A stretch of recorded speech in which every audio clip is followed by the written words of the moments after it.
आपण अनेकदा लाकूड खाणारी वाळवी बघतो, पण तिचं जीवनचक्र खूपच रंजक असतं. वाळवी म्हणजेच टर्माइटची वसाहत म्हणजे एक मोठं कुटुंब असतं. या कुटुंबाची सुरुवात होते राजा आणि राणी वाळवीपासून. पावसाळ्याच्या सुरुवातीला पंख असलेले नर आणि मादी मोठ्या संख्येने वारुळातून बाहेर पडतात. याला स्वॉर्मिंग असं म्हणतात. उडण्यापूर्वी अनेक वाळव्या झाडं किंवा गवतावर चढून पंख फडफडवताना दिसतात. ही त्यांची उड्डाणाची तयारी असते. योग्य क्षण येताच हजारो वाळव्या एकाच वेळी आकाशात झेप घेतात. या वाळव्या अनेकदा दिवे, ट्यूबलाईट किंवा इतर लाईट सोर्स भोवती जमा झालेल्या दिसतात. याचं कारण म्हणजे त्या प्रकाशाकडे आकर्षित होतात.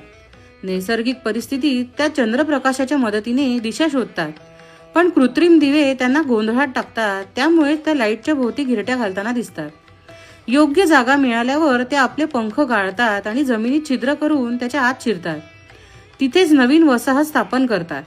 यातली मादी ही राणी बनते आणि अंडी घालायला सुरुवात करते, तर नर तिच्याबरोबर राहतो. मादी दिवसाला हजारो अंडी घालते. अंड्यातून बाहेर पडलेल्या वाळवीचे वेगवेगळ्या गटांमध्ये रूपांतरण होते. यातले काही कामकरी वाळवी बनतात.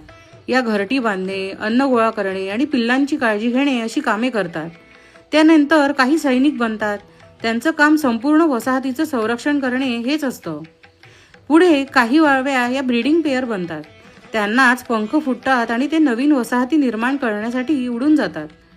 पण या उडणाऱ्या वाळव्यांसाठी हा प्रवास खूप धोकादायक असतो, कारण त्या बाहेर पडताच अनेक पक्षी त्यांच्यावर तुटून पडतात.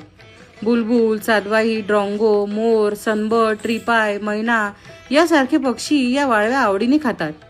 वाळवी ही प्रोटीन आणि फॅटने समृद्ध असल्यामुळे पक्ष्यांसाठी हा सहज मिळणारा पौष्टिक आहार असतो. म्हणूनच पावसाळ्यात एखाद्या ठिकाणी अचानक पक्ष्यांची गर्दी दिसली तर तिथे वाळव्यांचे स्वॉर्मिंग सुरू असण्याची शक्यता असते. योग्य परिस्थितीत राणी वाळवी अनेक वर्ष जगू शकते आणि लाखो अंडी घालू शकते. अशा प्रकारे त्यांचा जीवन प्रवास पूर्ण होतो.